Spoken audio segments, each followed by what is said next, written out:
बिस्मिल्लाहिर्रहमानिर्रहीम।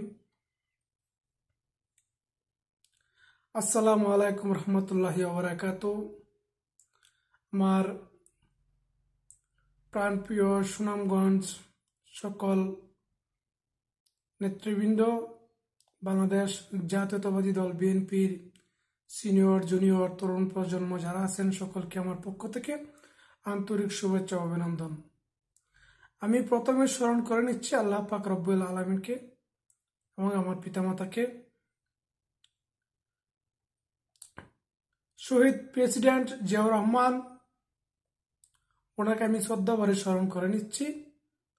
বেগম খালেদা জিয়াকে আমি স্মরণ করে নিচ্ছি, আগামী তারেক রহমানকে। আজকে মূলত আমার ভিডিওর মাধ্যমে আসা আমার একটাই কারণ, আপনারা জানেন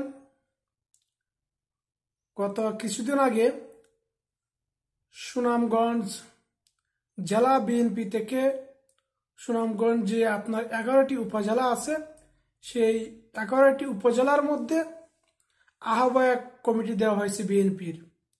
প্রত্যেক উপজেলার মধ্যেই আমরা দেখতে পাচ্ছি বিতর্কিত সৃষ্টি হয়েছে।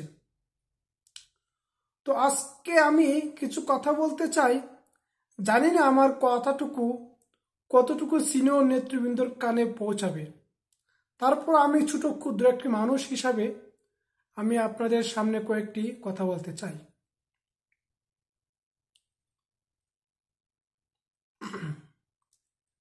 এখন কথা হলো, আপনারা কমিটি দিয়েছেন, ভালো কথা।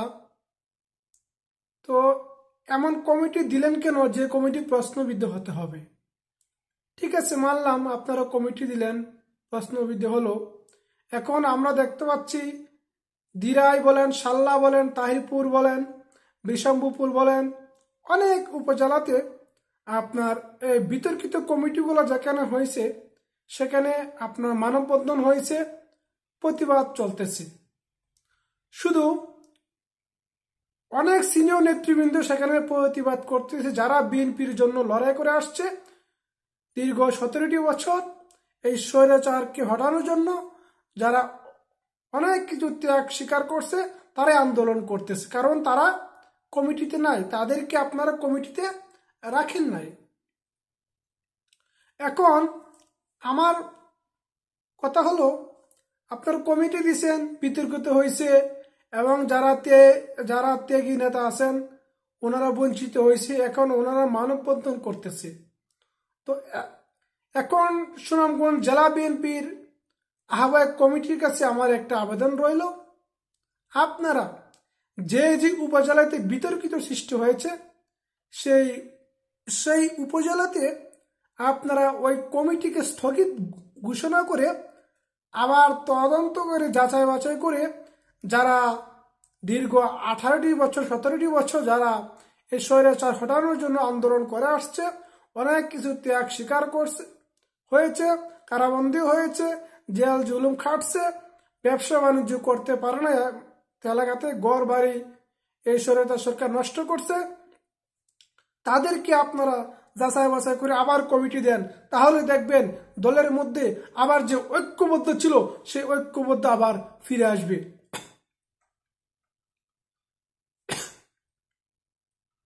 তো আমাদের বাংলাদেশ জাতীয়তাবাদী দল বিএনপির ভারপ্রাপ্ত চেয়ারম্যান জনাব তারেক রহমান স্যার একটা কথা বলেছিলেন। উনি একটা কথা বলেছিলেন, সেই মূল্যবান একটা কথা আমার কাছে মনে হয়েছে, আপনাদের কাছে কি মনে হয়েছে এটা আমি জানি না। উনি একটা কথা বলেছিলেন, আমার বিএনপির যদি কোনো ব্যক্তি আপনার অপরাধ করে অবশ্যই তার সমালোচনা করতে হবে, অবশ্যই তার ভুল ধরতে হবে। আর তো আপনারা যেখানে কমিটি দিচ্ছেন সেখানে যেহেতু বিতর্কিত হয়েছে, সিনিয়র নেতৃবৃন্দ যারা আছেন, যারা বঞ্চিত হয়েছে তারা প্রতিবাদ করতেছে, আন্দোলন করতেছে। তো এখানে গ্রুপিং এর কারণে বা আপনারা পকেট কমিটি দেওয়ার কারণে এরকম একটা হয়েছে। তো আপনাদের কাছে আকুল আবেদন রইল, আপনারা সেই কমিটিকে সে কমিটিকে আপনারা বাতিল ঘোষণা করে নতুন কমিটি আবার দেন। আবার যে সুনামগঞ্জ জেলা বিএনপির মধ্যে যে একটা ঐক্যবদ্ধ ছিল সেই ঐক্যবদ্ধকে আপনারা আবার ফিরিয়ে আনেন। আমরা দেখতে পাচ্ছি সুনামগঞ্জ জেলা বিএনপি থেকে যে আপনার বিশম্বপুর উপজেলার মধ্যে আহ্বায়ক কমিটি দিয়েছেন, সেখানে এক মহিলা আপনার কি বলবো আপনার আওয়ামী স্বেচ্ছাসেবক লীগের উনি একটা পদেও ছিলেন, তাকে আপনারা কমিটি দিয়েছেন। এটা হাস্যকর বিষয়। মানে কার নির্দেশে আপনারা এইরকম কমিটি দিলেন, কার নির্দেশ এটা আমার বুঝে আসে না। তো এখন মূলত কথা হলো, যারা বিএনপির জন্য দীর্ঘ 17টি বছর এত পরিশ্রম এত ত্যাগ স্বীকার করে আসছে, তাদেরকে আপনারা সঠিক স্থানে সঠিক জায়গায় বসান। তাহলে দেখবেন আবার যে আমাদের সুনামগঞ্জ জেলা বিএনপির মধ্যে যে একটা ঐক্যবদ্ধ মানে আসিল, সে ঐক্যবদ্ধটা আবার ফিরে আসবে। এটা আমার একটা আবেদন। জানি না আমার এই কথাগুলো কার কানে কতটুকু পৌঁছাবে, তবে আমি যতটুকু মনে করছি, আমি যেটা নিয়ে চিন্তা করি, আমি মানুষটা ছুটে হলেও আমি যতক্ষণ পর্যন্ত আমার সে বুঝ মানে আসছে, যখন আমি রাজনীতির সাথে সম্পৃক্ত হয়েছি, তখন থেকে আমি বিএনপি রাজনীতি আমি চর্চা করে আসছি। তো আমার একটাই আবেদন রইল, আপনারা কোনো উপজেলাতে বিতর্কিত সৃষ্টি না করে তো আপনারা সেই কমিটিকে অতি দ্রুতই স্থগিত ঘোষণা করে নতুন আবার কমিটি দেন।